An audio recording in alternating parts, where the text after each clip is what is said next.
Have you ever wanted to know how to write code for every device in Fortnite using verse code? Well, today I will teach you how to do this in under 2 minutes. First thing first, let's create a project. Go to Fortnite folder, navigate to the device folder to see all the devices Fortnite provides. Go to the Verse Explorer tab, right click the content folder and select create new verse file. Name your file anything you want, but I prefer game_manager. Then hit the create button. Now here's the meat of everything. Click on the left side, click on the Fortnite digest verse file and search for the device name you want to look at. For our instance, we are doing button_device. Here we can see all the verse code and its functions this device is possible in our code. As an example, we will use enable, so I will copy the function's name. To begin coding, we are going to make a button variable, right at editable to expose it to the world.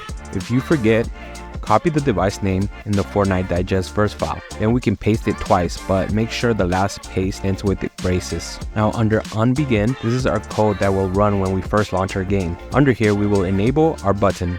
Sometimes the editor will list all the functions after you type a period, giving you access to all the device possibilities. But let's go back Fortnite digest tab and make sure we get the correct functions name. Now to begin setting up our scene, we're going to drag and drop our game_manager device. Without it, our verse code won't work. Then we are going to drag and drop the two buttons. For our sake, the left button will be enabled and the right one will be disabled. For the purpose of this video, make sure you uncheck enable at start for both buttons. Click on the game manager device to view the settings, and as you can see, my button variable exposed in the editor. Now click the dropper icon and click the button you want to enable in game. Build your verse code, launch the session, save all your work, and let's watch the magic happen. And it didn't work. After minutes, I forgot the braces. Welcome to coding, my friends. And here you go. Left button is enabled and the right one is disabled. Enable, disabled, enable, disabled, enable, disabled. Like and subscribe for more UEFN tutorials.